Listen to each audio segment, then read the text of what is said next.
Welcome to Tammy Nation. Let's go. I've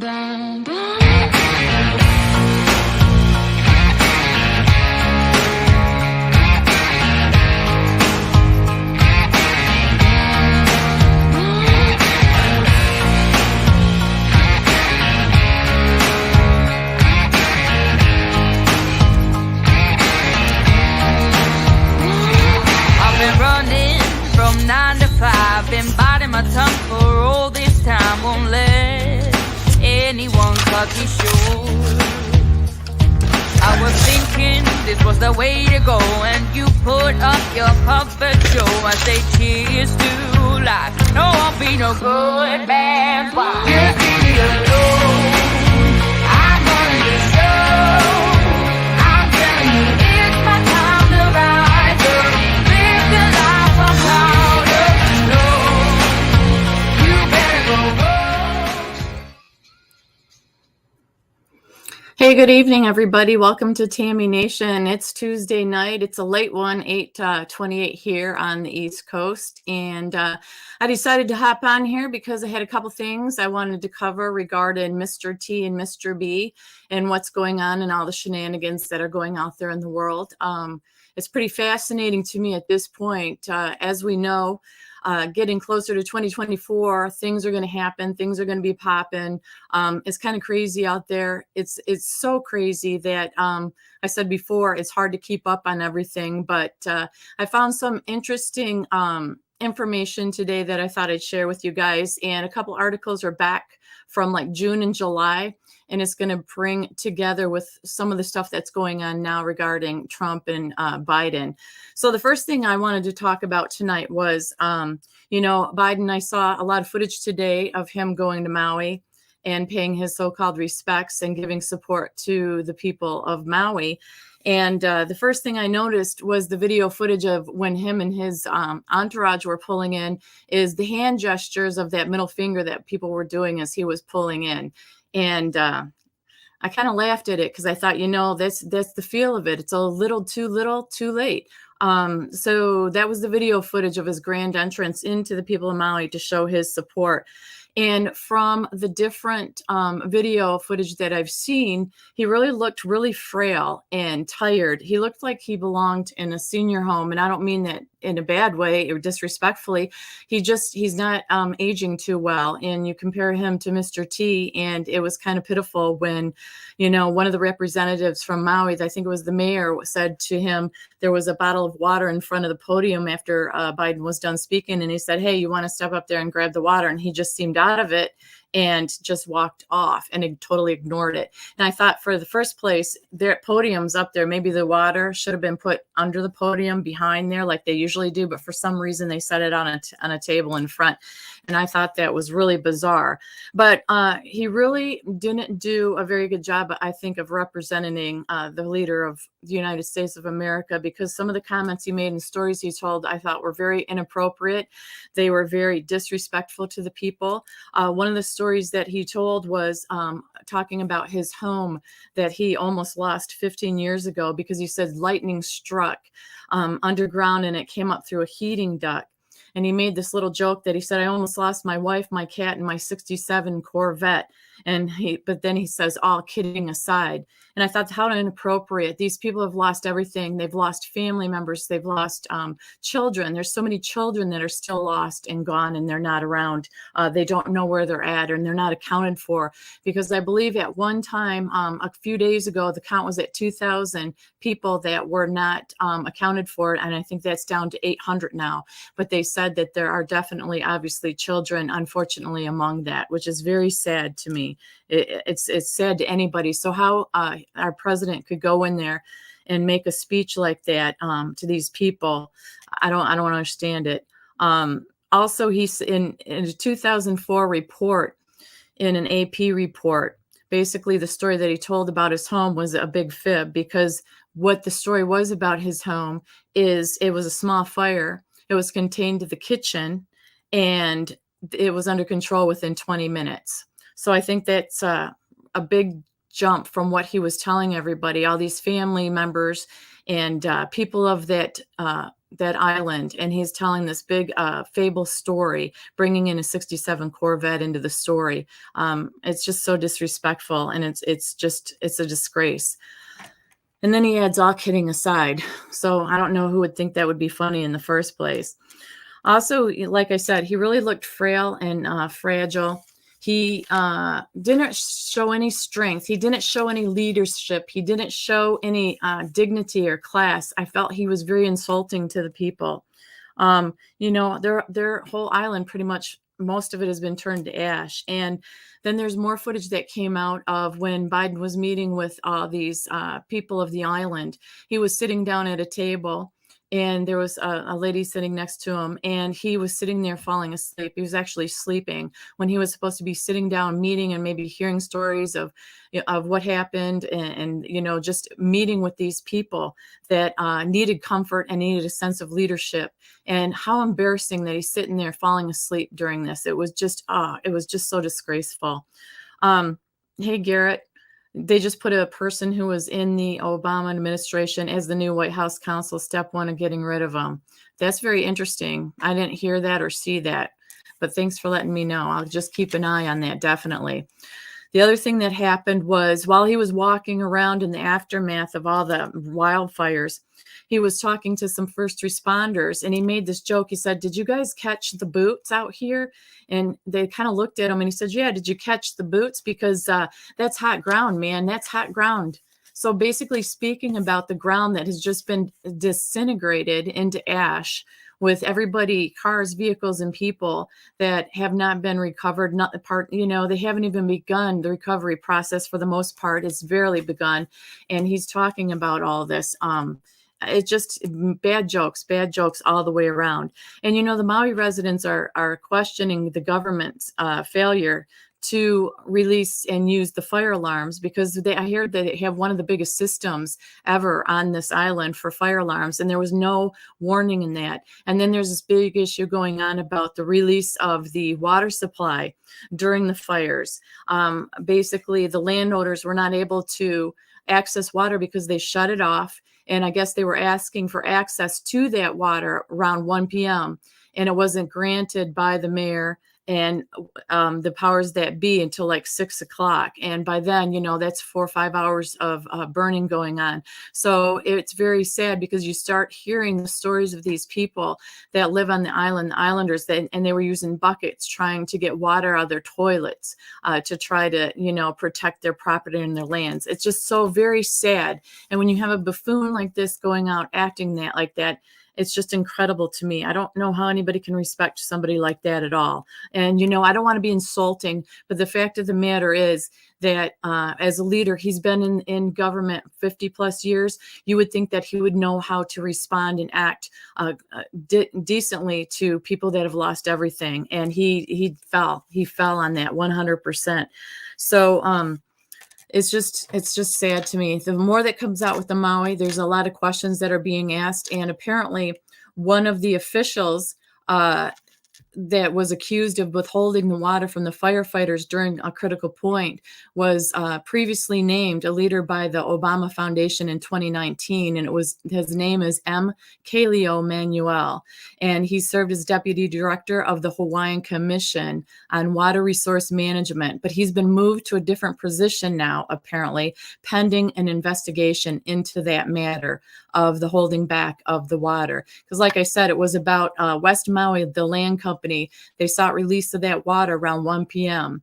and it was not released until 6 o'clock p.m. So that makes absolutely no sense whatsoever that you would not release water and you would actually shut it off and people weren't even be able to defend their own stuff. So it's just very sad to me, like I said.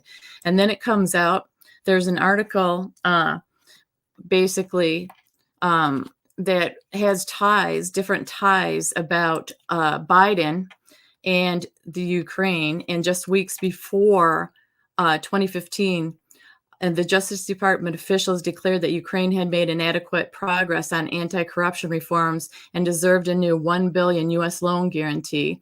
And so now it's going to Biden and Ukraine. It ties into that again. And we were told about this, all these ties that he had, and these articles that have came out. So this came out today through Just the News. So once again, it's just more information against Biden. And you go from Maui and acting like you were, and now all this stuff is coming out. They said that basically, the recommendation is one of several U.S. government memos gathered by Just the News, which is what the people that put this article out over the last 36 months through the Freedom of Information Act litigation. So it was talking about the conflict, that the long narrative that Biden was conducting official U.S. policy when he threatened to withhold that $1 billion, that we've heard that story over and over. Well, all this documentation is coming out now that it really did happen. So in the meantime, Mr. T's going through what he's going through, but there's this documentation that has been released through Just the News today that ties all this in anymore. So once again, we have all this information that is documented, that has dates, times, all that on it, but yet nobody's paying attention to it, right? They're going after Trump. So some of the information regarding this that came out in this memo shows that the senior State Department officials sent a conflicting message to Shokin before he was fired, inviting his staff to D.C. for a January 2016 strategy session, and they sent him a personal note saying they were impressed with his office's work. And I talked about this on another show before, where I broke down the different visits they had and all that kind of stuff. But this documentation that Just the News came out with, they're releasing, that you can look up yourself.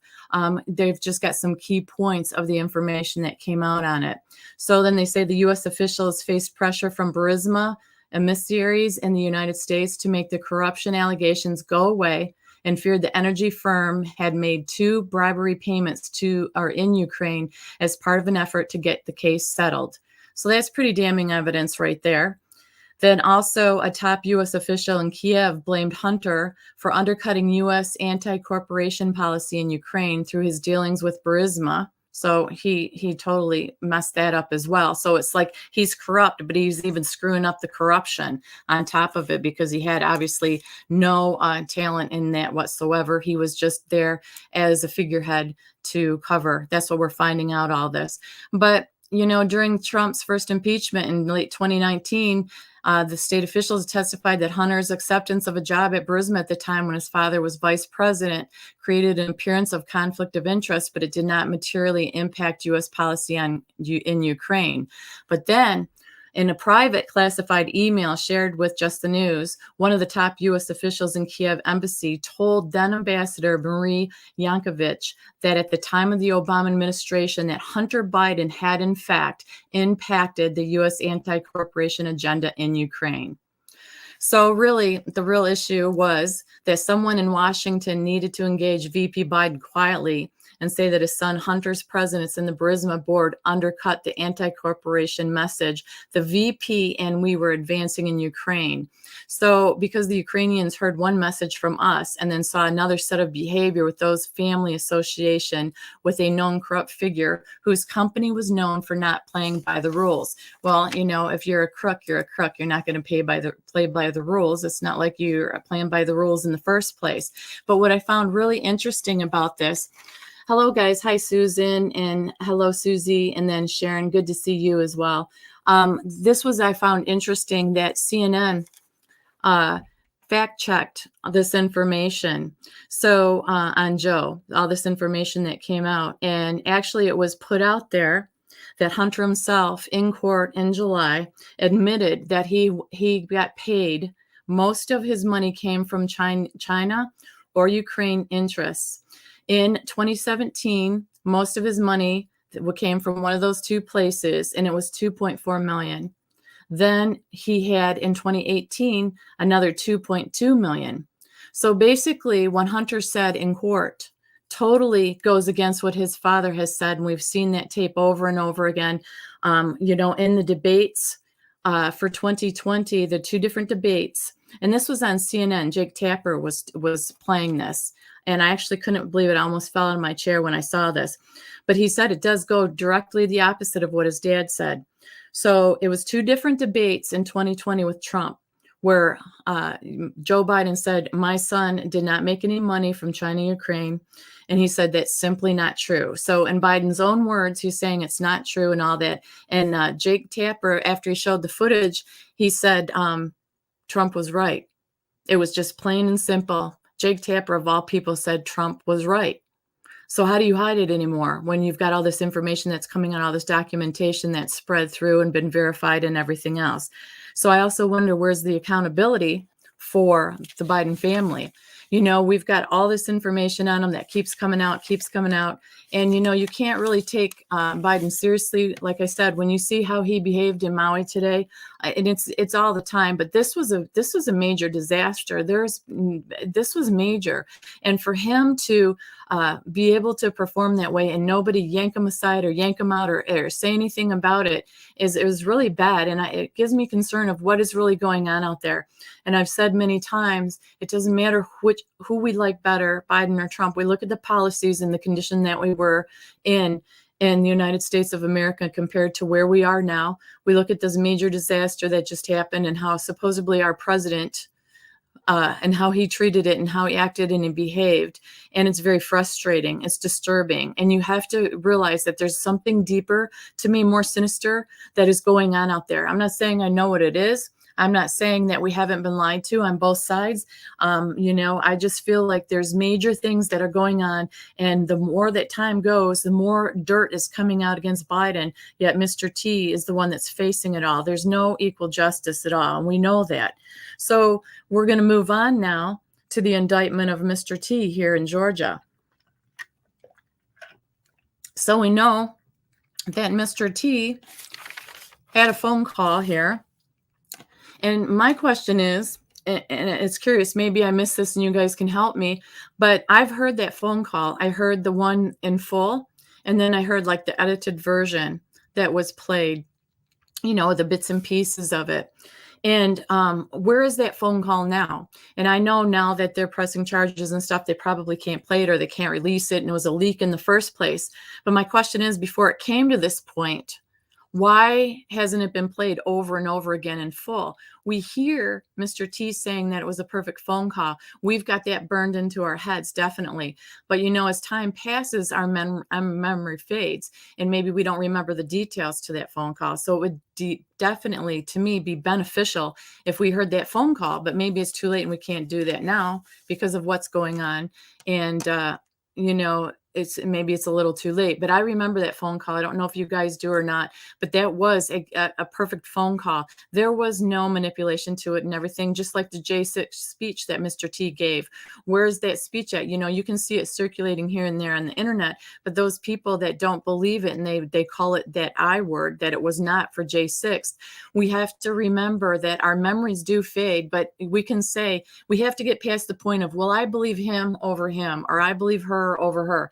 We have to go back to the facts and the details. We have to go to Mr. T's speech for J6 so we can refresh our memories and get all the facts and the details. Just like if we can find that full phone call again, we listen to that phone call. Because I remember at that time thinking, my gosh, there was nothing wrong with this phone call.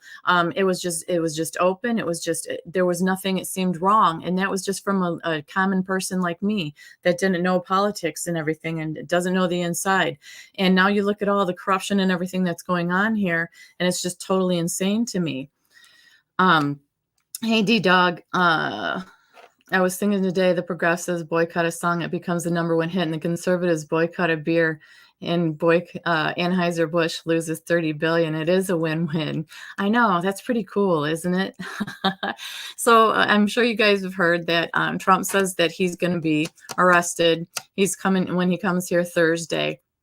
But today, also, his attorney, John Eastman, did turn himself in to Fulton County Jail after he was indicted last week.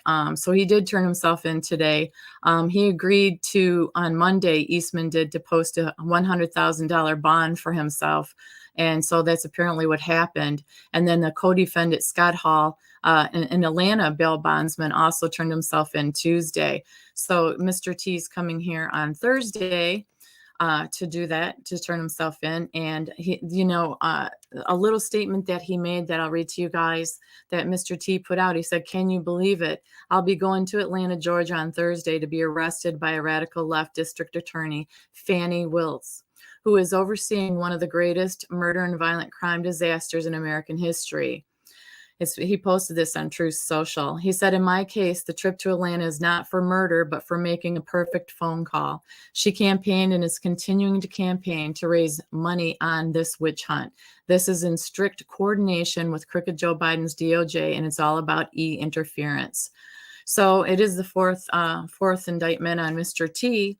And it is true. The things that go on here is talking about that perfect phone call. Like I said, it'd be nice to hear that phone call again, but I don't know if it's too late or not. Another statement that Mr. T put out about his arrest coming down the pipes here is he said that he calls her the failed DA of Fulton County, Fannie Willis. It's just he has nicknames for everybody. It just cracks me up. But apparently she insisted on a $200,000 bond for him. And so this is where Mr. T's personality comes out in the comment he made on that. And it just made me laugh. So what he said was, "I assume, therefore, that she thought I was a flight risk. I'd fly far away, maybe to Russia, share a gold dome suite with Vladimir, never to be seen or heard from again. Would I be able to take my very understated airplane with the gold trump affixed for all to see? Probably not. I'd be much better off flying commercial. I'm sure nobody would recognize me." So in true, hey Kim Ellen, in true Trump fashion, he's such a sarcastic smart aleck sometimes, but it's true.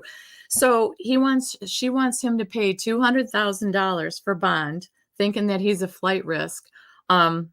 And it's true. And he ties in the Russia thing, which was very funny to me. And his understated plane. We know nothing's understated about his plane. It's like not that they could track that if it was flying anywhere, right? So he's saying, yeah, maybe I would go commercial because nobody's going to recognize me commercial. Maybe he'll wear a mask or something, right? But I thought that was pretty amusing to me. And it's great that he can still keep up his personality, his mental virility. He's still very sharp.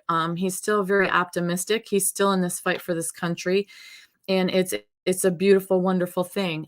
There's not very many, I've said that many times out there about people who are standing up for this country like he does. Also, tomorrow, Trump has an interview with Tucker. It's supposed to counter the debate on Fox because, of course, Trump's not going to be there for that first debate. There's no need to. And if you go to Trump's social or Truth Social and go to Trump's page, it's just inundated with all new polls that came out about how far ahead in all these different GOP polls and these different polls as the GOP leader. He's just smoking everybody. And it is true. There's no reason for him to waste his time there. And in typical Mr. T fashion, it is really awesome to do an interview with Tucker just to counterbalance what is going to happen over there in that debate. Because really without him there, it doesn't seem like it's going to be very entertaining whatsoever. So, we'll see. Also, one of the articles that I wanted to bring out as well was from the Gateway Pundit, and this was in July. And we talk about Mr. T and what's going on against him, and Mr. Biden and what's going on for him. So this article was from Gateway Pundit from July of 2023. And it says newly released documents show members of the Obama-Biden team sought to sabotage the incoming Trump administration. So there were newly released documents at the time. And I think I covered this to you guys because it was the Daily Signal. They obtained 217 pages of documents through the Freedom of Information Act request. And those documents revealed that the Obama administration officials from Vice President Joe Biden down to several ambassadors and many officials in the Treasury and Energy departments gained access to secret information about Lieutenant General Michael Flynn, President-elect Trump's choice for National Security Advisor. 3 top Obama administration officials who gained access to the Flynn information are now high-ranking officials in the Biden administration. So this article goes on and on. So you could probably go find it in the Gateway Pundit. Like I said, it was from July 10th of 2023. And the reason I'm bringing that up is because they have documentation again that reveal that they were trying to sabotage Trump in 2016. Yet Mr. T's getting arrested Thursday here in Georgia over a phone call. It makes no sense to me. Like, do they think that we forgot about all that information? And that's why I say sometimes, I saved these articles. Sometimes we have to go back and look at the facts and try to put the pieces together even more, because it gets so chaotic and crazy. And it does seem one-sided and unfair, but it's not, like I said, just because we like one person over the other. It's like what the HE double toothpicks is really going on in this country. I mean, this was 217 pages that they have from 2016 talking about Obama and Biden doing this to Mr. T. And there's nothing going on about that bringing it back up or whatever. So maybe there's somebody working on it somewhere. But the thing is, this is not getting in the forefront. There's no fair coverage over this. There's no reminder of this. They're just throwing Mr. T and being arrested in the phone call in our face. That's all they're throwing in our face over and over. So over these years, we can see that there's been a pattern that's developed, obviously. It seems like anytime something is uncovered over here, they bring our attention over here. And we just really have to stay on top of it. Hey, Decat, it's good to see you too. Without T, there will be low ratings. No one will see the commercials. D-Dog. That's true. But I mean, it's just crazy. So crazy isn't even enough. It's an understatement. It almost seems like there's all these levels of like a Monopoly game going on here. And it's very disheartening, and it can be very frightening, and it can be very scary from time to time. But we can't lose heart. We just have to stay in this fight. And the other thing I wanted to bring up as a reminder, because we know that Mr. T's in trouble for this phone call about all the, claiming about the voting not being right and to check into it and blah, blah, blah, blah. And everybody's saying, he tried to interfere and all that kind of stuff, right? So if we go back to the Halderman report that Gateway Pundit put out June 15th of 2023. The Halderman report was released here in Georgia, and it confirmed that votes can be altered through defective Dominion voting machines. Raffensperger hid this from the public, and Garland Favirdo weighed in. So, in June 2022, the Gateway Pundit's Joe Hoff reported that an Obama judge had sealed the much-anticipated Haldeman report on election voting machines used in Georgia. Okay. Judge Totenberg is the corrupt judge who also allowed Hillary's attorney, Mark Elias, to use the 14th Amendment to try and prevent Rep. Marjorie Taylor Greene from running in the 2022 election. In 2021, Judge Totenberg committed her gravest offense as a judge. She sealed and covered up the results of the Halderman report in Georgia. Now, this was in, what did I say this was? It was June 15th. So it says, up until this week, we did not know what was in the report. Halderman's investigation into the voting machines in Georgia started before 2020 and was completed in July 2021. And on this article, you can scroll down, and it talks about Steve Bannon interviewing Kurt Olson about cybersecurity analyst J. Alex Halderman, who found flaws in Dominion's machines, and he warned about potential for future attacks. Judge Totenberg sealed this report according to court documents. So this isn't hearsay, this isn't conspiracy, this is actual court documents. Halderman wrote in his report after he was given 12 weeks of access to an unused Dominion voting machine. Professor Halderman requested the report to be unsealed to be shared with the Cybersecurity and Infrastructure Security Agency, a standalone United States federal agency responsible for our infrastructure, including our voting systems. So this report made it to the CISA, and they released an abbreviated report last year. Abbreviated, the shortened version. Many believe that this report was released in an effort to mitigate the results from the Haldeman report when it's finally released. And the Haldeman report was released that week. So the report confirms that votes can be altered in the machines. In fact, the report reveals that the software can be hacked. So don't forget about all those kind of details as well, you guys. We get fatigued. We get fatigued about that word dominion. We get fatigued about the machines. We get fatigued about it all. But the truth of the matter is this report came out in June. The other one came out in July. It's actual information with documentation, and we're hearing crickets about it. So maybe somebody's working on it, like I said, that I don't know, I'm not aware of, but you would think that would be in the forefront countering everything that's going on with Mr. T. And also you would think that that phone call would be talked about, or the script or whatever, the transcript from it would come out. Because I remember for a short period of time, I thought that was out too, the full transcript. So that would alleviate a lot of the problems. And like I said, if we could hear the whole thing, and we could have fair coverage on everything and all this documentation that the Gateway Pundit got out, Just the News got out. I mean, these news sources have this information in documentation form, legit form. It's not like they're just reporting on it, talking heads just giving their opinion because they're pro or con some kind of candidate, or pro or con their policy.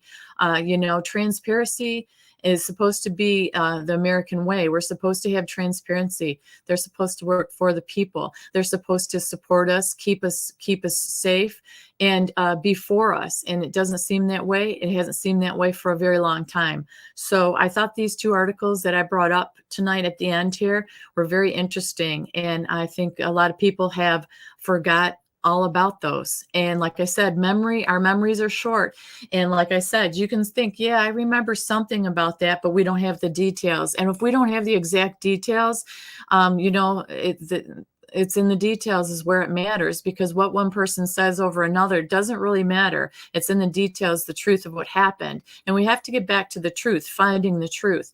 And a lot of times, especially now with everything that's going on, it's like a lot of digging to try to find the truth. Even with this Maui situation, God bless each and every one of those people. What a horrible, horrible, sad thing. And I know that you guys have probably been seeing that too. There's all these different of reasons of why it happened, how it happened. A transformer, then I heard these beams or whatever came down. But when you look at some of the pictures, I mean, when everything's disintegrated in that like white ash, and then not far from the houses, I mean, there was one picture that I saw that the water was here, and then there was like the little sidewalk or whatever it was. And then it was actually one lady's house that survived all this. Her house was fine. Everything around her was demolished. And for one, I thought, how bizarre is it? Her house didn't look charred or anything. Nothing heat fatigue. And supposedly it was the kind of roof that she had on it that protected it. Whatever, they said it was something like that.